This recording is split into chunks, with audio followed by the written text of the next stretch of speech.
Good morning guys. उम्मीद है कि आप सभी लोग ठीक होंगे।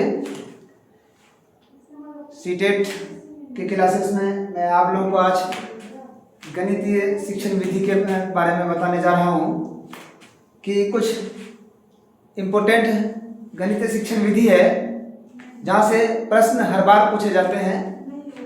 अगर इन्हें आपने समझ लिया अच्छे तरीके से तो आपका एक भी प्रश्न नहीं छूटेगा।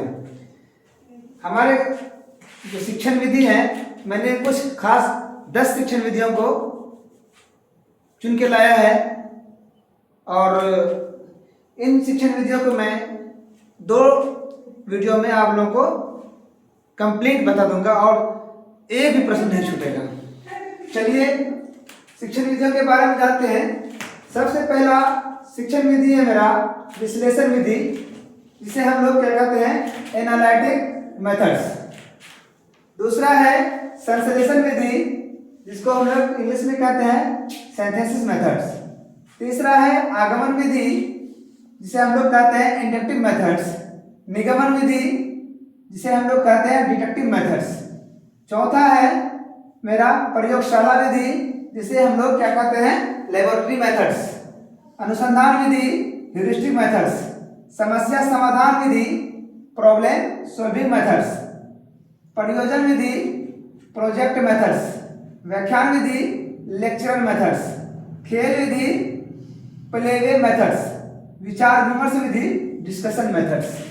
इन सभी मेथड में हम लोग जानेंगे कि किस मेथड का उपयोग किस माध्यम से कैसे कैसे किया जाता है। इनके गुण और दोष को भी जानेंगे। किस मेथड में क्या क्या खामी है, क्या क्या खूबी है, इन चीजों को भी जानेंगे। चलिए, हम लोगों ने देखा है कि विश्लेषण मेथड का जो जन्मदाता है, विश्लेषण मेथड में क्या होता है, अज्ञात से ज्ञात की ओर हम लोग चलते हैं। विश्लेषण मेथड में अज्ञात से ज्ञात की ओर चलते हैं। मतलब ये होगा कि हमें पता ही नहीं होता है कि जाना क्या है, लेकिन खोजते खोजते जगह पे पहुंच जाते हैं। मान लीजिए हमें कहा जाता है कि त्रिभुज के तीनों कोणों का योग 180 डिग्री होता है। तो ऐसे प्रश्न में हम लोग क्या करते हैं, जानते हैं कि हमको सिद्ध करना पड़ता है ना, सिद्ध करना पड़ता है कि कैसे कैसे 180 पूरा होता है। तो एनालिटिक मेथड विश्लेषण विधि में प्रश्न का हल खोजा जाता है, प्रश्न का उत्तर खोजने का काम होता है। तो विश्लेषण विधि है, विश्लेषण विधि में क्या होता है, प्रॉब्लम को सिद्ध करके हल निकाला जाता है। प्रॉब्लम आया, माना कि एक प्रॉब्लम है, वी नो दैट, हम जानते हैं कि त्रिभुज के तीनों कोणों का योग 180 होता है। सिद्ध करें कैसे, तो सिद्ध करें कैसे, 180 हमको पुराना है, कैसे पुराना है ये बताया नहीं जाता, उसको हम लोग सोल्व करके वो 180 तक पहुंचना होता है। तो क्या हुआ, अज्ञात है। अभी हम लोगों ने क्या किया, सिद्ध करें कि त्रिभुज के तीनों कोणों का योग 180 होता है। तो ये सिद्ध करने की बात है, लाना है 180, तो कैसे लाना है, किस तरीके से लाना है, ये सिद्ध करके दिखाना है हमको। इसी को कहते हैं विश्लेषण विधि। हल खोजने पर विश्लेषण विधि क्या होती है कि हल खोजने पर, है ना, सॉल्यूशन निकालने पर जोर देती है। किसी भी प्रॉब्लम का हल खोजने पर अधिक जोर देती है। कौन सी विधि है, विश्लेषण विधि है। ये विश्लेषण विधि का ज्ञान जो होता है वो अस्थायी होता है ना, अस्थायी ज्ञान उत्पन्न होता है। एक बार बच्चा सीख लिया तो भूलता नहीं है जल्दी, तो यह अस्थायी ज्ञान देती है। तो हम लोगों ने जाना विश्लेषण विधि में क्या होता है, अज्ञात से ज्ञात की ओर जाता है, यानी जानता नहीं है लेकिन कोशिश करके जानने की कोशिश करता है ना, हल निकालने की कोशिश करता है। प्रॉब्लम आया, प्रॉब्लम को करते करते हल तक पहुंचता है। ये एक मनोवैज्ञानिक विधि है ना। इसमें खोज करने की क्षमता का विकास होता है। इस विधि से बच्चे में खोज करने की क्षमता का विकास होता है। बच्चों को प्रॉब्लम दे दिया, अपना कोशिश करके मेहनत करके बच्चे सॉल्यूशन तक पहुंचता है और सॉल्यूशन प्राप्त करते करते उसको क्या होती है, उसमें मानसिक विकास हो जाता है। क्या विकास होता है, खोज करने का विकास हो जाता है। खोज करने की क्षमता बढ़ जाती है। देखते हैं, ये बालकों में रुचि उत्पन्न करता है। ये विधि जो है बालकों को गणित बनाने में रुचि उत्पन्न करता है, पढ़ने लिखने में रुचि उत्पन्न करता है, क्योंकि ये विधि को जानता नहीं है लेकिन जानने तक पहुंच जाता है। देखिए, इसका कुछ दोष है। इस विधि में, एनालिटिक विधि में क्या होता है कि विश्लेषण यानी हल निकालने में कई बार बच्चे फेल भी हो जाते हैं, नहीं निकल पाता है, करने की कोशिश करता है, त्रुटियां हो जाती है, सही उत्तर नहीं निकल पाता है, तो उसमें हल निकालने तक पहुंचने में क्या होता है, समय लग जाता है। ये इसलिए कहा जाता है एनालिटिक मेथड जो है समय अधिक लेती है ना, ये समय अधिक लेती है। और इस विधि में तर्क शक्ति की आवश्यकता होती है, तर्क लगाने की आवश्यकता होती है। तर्क शक्ति जिसका जितना अच्छा होगा, एनालिटिक मेथड का विश्लेषण विधि का उपयोग उतना ही अच्छा कर पाएगा वो। यानी तर्क, सोचने की क्षमता अधिक होनी चाहिए, अपना बुद्धि विवेक से काम करना चाहिए। तो ये क्या है, अधिक समय लगता है और तर्क शक्ति की आवश्यकता होती है। ये छोटे वर्ग के लिए अनुपयोगी है, यानी 1 क्लास 2 क्लास 3 क्लास बच्चों के लिए ये विधि जो है सही नहीं है, क्योंकि बच्चों को तर्क करने की क्षमता कम होती है, तो ये विधि अनुपयोगी हो जाता है। लेकिन एनालिटिक विधि क्या होता है, खोज करने पर बल देती है। चलिए हम जानते हैं, फिर एक बार बताते हैं आपको। एनालिटिक विधि विश्लेषण विधि जो क्या करता है, अज्ञात से ज्ञात की ओर, है ना, ज्ञात पता नहीं है लेकिन पता करने की कोशिश करता है। ये प्रॉब्लम्स को सिद्ध करने करके हल निकाला जाता है।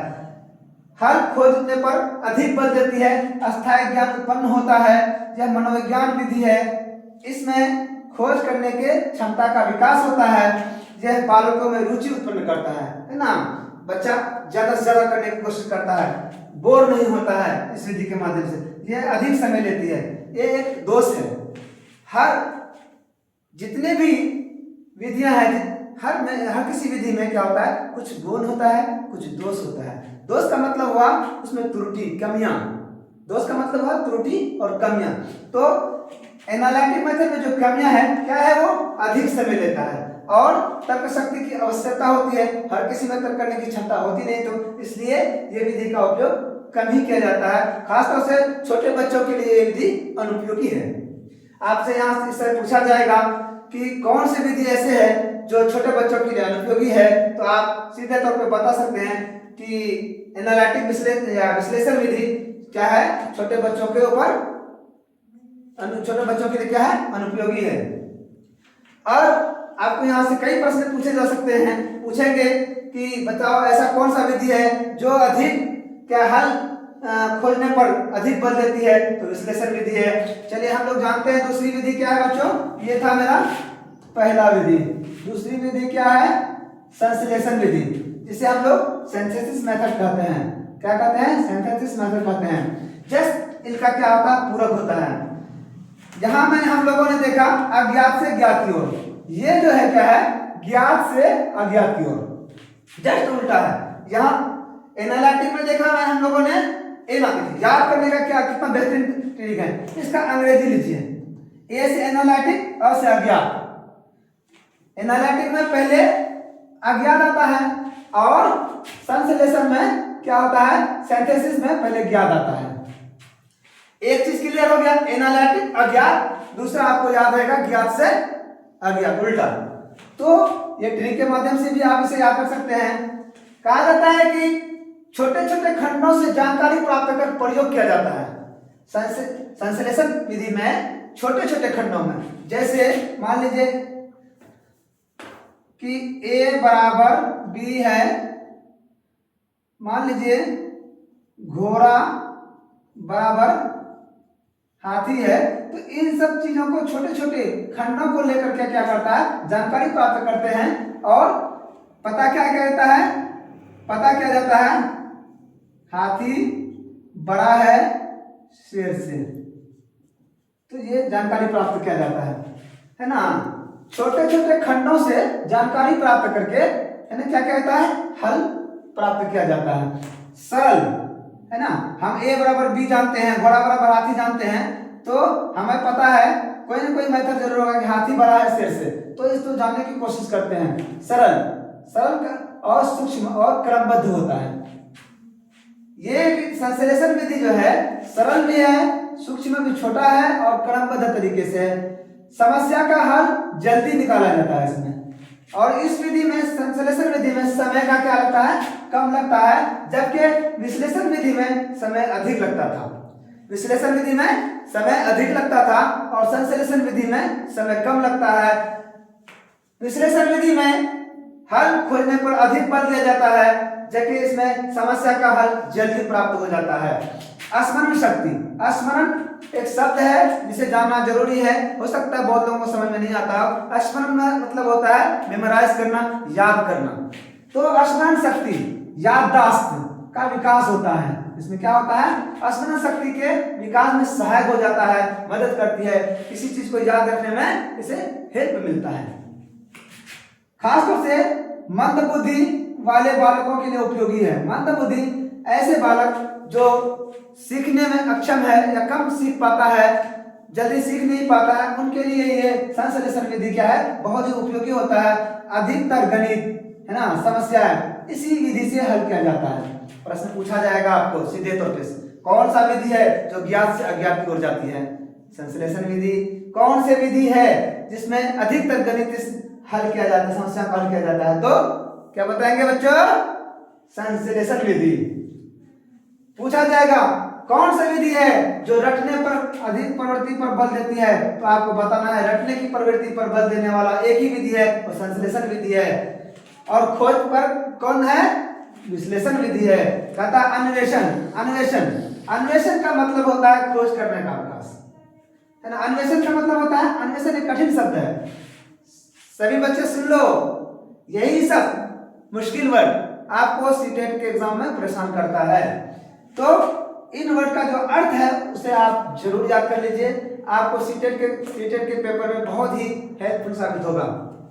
अन्वेषण यानी खोज करना, अन्वेषण का विकास नहीं होता है। संश्लेषण विधि में क्या होता है, अन्वेषण का विकास नहीं होता है। अब क्या है, यह अर्जित ज्ञान का अस्थायी होता है, जो ज्ञान पहले से पता है उसको अस्थायी बना के रखता है, जो विकास में सहयोग करता है, क्या करता है, सहयोग नहीं करती है। ये विकास में, इसके विकास में, बालकों के विकास में सहयोग नहीं करता है ना, सहयोगी साबित नहीं होता है। ये कुछ चीजें हैं, ये जो है इनके दोष हैं, इसमें कमियां हैं। चलिए अब हम लोग इन सारे विधियों को पढ़ लिए हैं, अब जानेंगे हम लोग तीसरी विधि। तीसरी विधि मेरा क्या है बच्चों,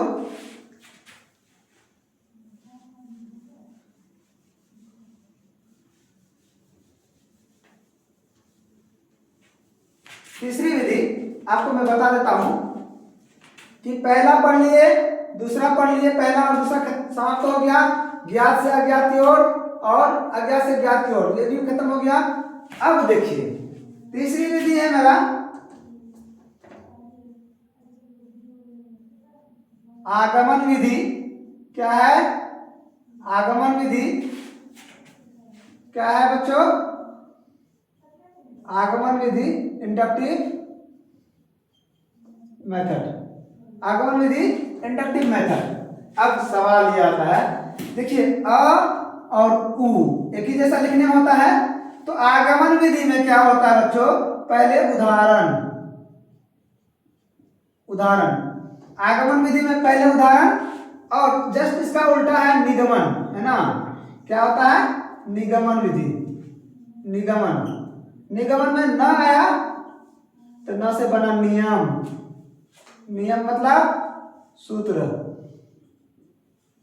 अब सवाल है समझने की, आगमन विधि में पहले उदाहरण फिर नियम निकाला जाता है, जबकि निगमन विधि में, निगमन विधि में नियम पता रहता है, सूत्र मालूम है, उसी सूत्र बेस पर हम लोग हल को करने की कोशिश करते हैं, प्रॉब्लम का हल निकालने की कोशिश करते हैं। तो बच्चों हम लोग जानते हैं, चल पढ़ रहे थे हम लोग क्या, आगमन विधि। आगमन विधि उदाहरण पहले बाद में सूत्र, बाद में सूत्र। तो आप एक चीज और मैं बता दूं, आगमन विधि और निगमन विधि का प्रतिपादक जो है, यह आगमन विधि और निगमन विधि का प्रतिपादक अरस्तु महोदय है। क्या है? अरस्तु महोदय। यहां से डायरेक्ट क्वेश्चन पूछता है, आगमन विधि के प्रतिपादक कौन है, आगमन विधि के जन्मदाता कौन है। तो या आगमन पूछे या निगमन पूछे, आपको सीधे बताना है। क्या बताना है? आपको बताना है कि इनके जन्मदाता अरस्तु हैं। चलिए कुछ विधियों का जन्मदाता के बारे में बता दूं मैं। लेबोरेटरी मेथड यानी प्रयोगशाला विधि का हेलेन पार्खस्ट है, हेलेन पार्खस्ट है। अनुसंधान विधि ह्यूरिस्टिक विधि का आर्मस्ट्रांग है। ये सारे जो है जन्मदाता है। और क्या कहते हैं, समस्या समाधान का है जॉर्ज पोलियो। समस्या समाधान मेथड का कौन है? George polio. और प्रयोजन विधि का यानी प्रोजेक्ट मेथड का किलपैट्रिक। खेल विधि का फ्रोवेल। इन सब साइंटिस्ट का, और किस साइंटिस्ट ने, किस वैज्ञानिक ने कौन सा विधि का प्रतिपादन किया है, यह भी याद रखना आपके लिए अति आवश्यक है। यहां से डायरेक्ट क्वेश्चन पूछे जाते हैं। कई बार देखा गया है कि डायरेक्ट क्वेश्चन पूछा जाता है। आगमन विधि में क्या होता है, इस विधि में पहले छात्रों के सामने क्या कहता है, उदाहरण प्रस्तुत की जाती है। इस विधि में क्या होता है, इस विधि में छात्रों के सामने पहले क्या होता है, उदाहरण बताया जाता है। उदाहरण प्रस्तुत क्या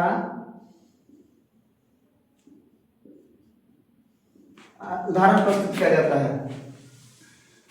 इस विधि में सबसे पहले क्या किया जाता है, उदाहरण प्रस्तुत किया जाता है।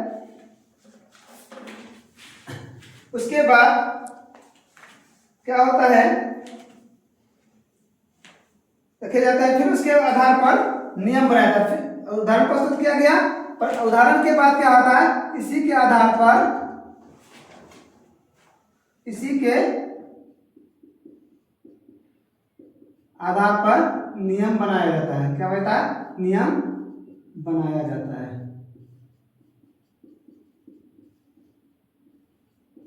नियम बनाया जाता है।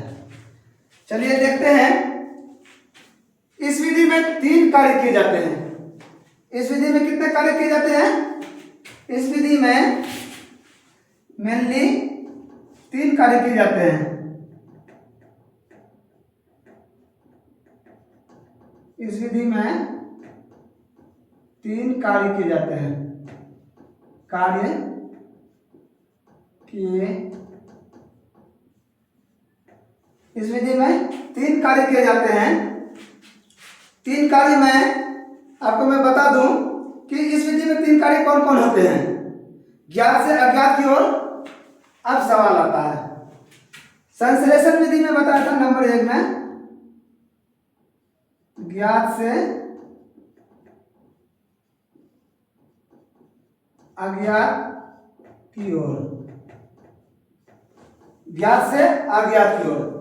ज्ञात से अज्ञात की ओर हमने एक विधि में और पढ़ा था। कहां पढ़ा था? संश्लेषण में पढ़ा था, ज्ञात से अज्ञात की ओर। तो ज्ञात से आगमन विधि में भी ज्ञात से अज्ञात की ओर चलते हैं, और संश्लेषण विधि में भी क्या करते हैं, ज्ञात से अज्ञात की ओर चलते हैं, और स्थूल से सूक्ष्म की ओर। किसमें? नंबर 2 में, स्थूल से सूक्ष्म की ओर।